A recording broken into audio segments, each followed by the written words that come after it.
Hi guys! Welcome to Best Friend's Kitchen! If you are new to our channel, please subscribe so you will get updated for our future videos. Today, we're going to show you how to make homemade glazed donuts.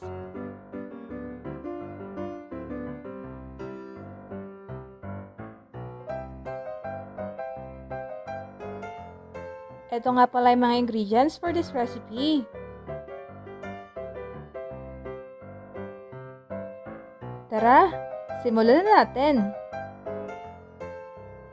Sa isang mixing bowl, isift lang natin yung flour, sugar, at ang salt.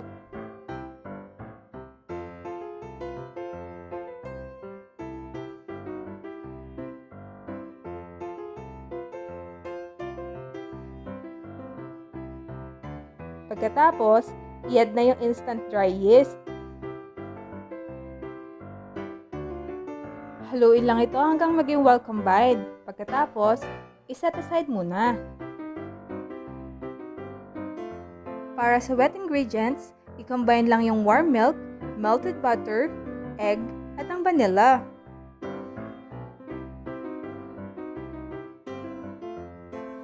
Tapos, haluin lang ito hanggang maging well combined. After that, gumawa lang kayo ng well sa gitna ng dry ingredients. Tapos, i-pour nyo na yung wet ingredients. Haluin nyo lang itong mabuti hanggang mag-form yung dough. Habang hinahalo nyo yung mixture, mag-add lang kayo ng additional 4 tablespoon ng milk para hindi maging dry yung dough.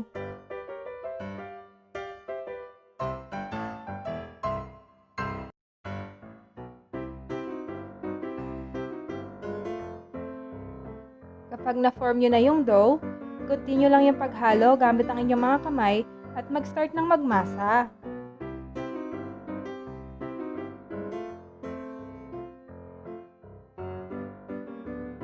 I-transfer nyo lang yung dough sa isang flat surface, greased with oil para mamasa nyo itong mabuti. Masahin nyo lang yung dough for 10 minutes or until maging smooth and elastic yung dough.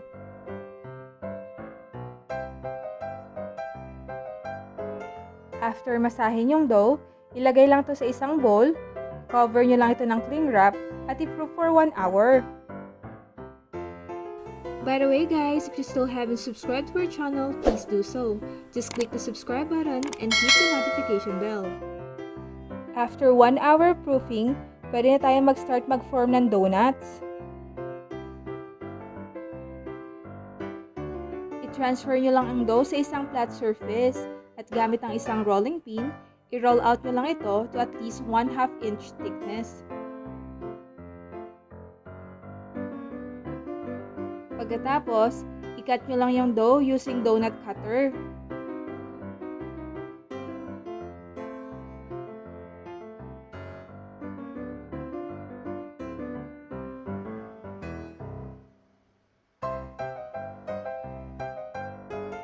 After that, i-arrange nyo lang yung donut sa isang baking sheet lined with parchment paper, leaving at least 1 inch between donuts.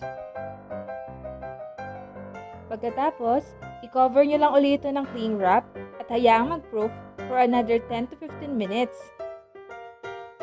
Habang hinihintay nating mag-proof yung donuts, i-prepare na muna natin yung sugar glaze. Sa isang mixing bowl, mag-sift lang tayo ng 2 cups of powdered sugar.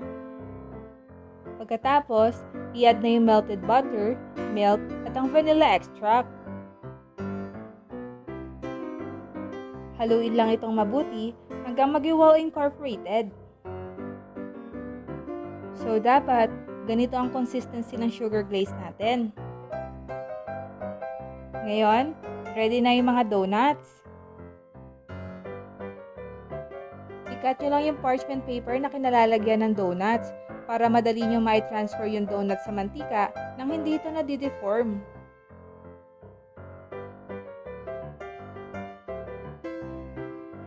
I-fry nyo lang yung mga donuts sa preheated oil over medium heat for 5 minutes per side or until maging golden brown.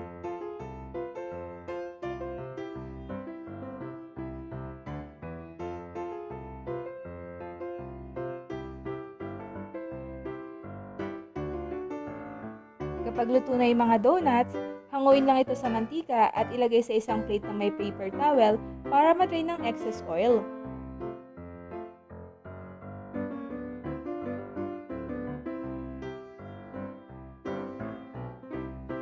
Isa-isa nyo lang i-dip yung donut sa ginawa natin sugar glaze. I-roll nyo lang yung donuts para masigurong na lahat ng sides ay makover ng sugar glaze.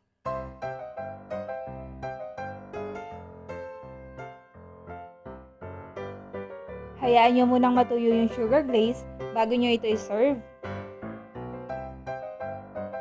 We hope that you enjoyed this video and please give us a thumbs up. You can also share this video or comment down below if you want to request recipes that we can feature on our next vlogs. Thank you so much for watching. Don't forget to subscribe. Bye guys, till our next vlog.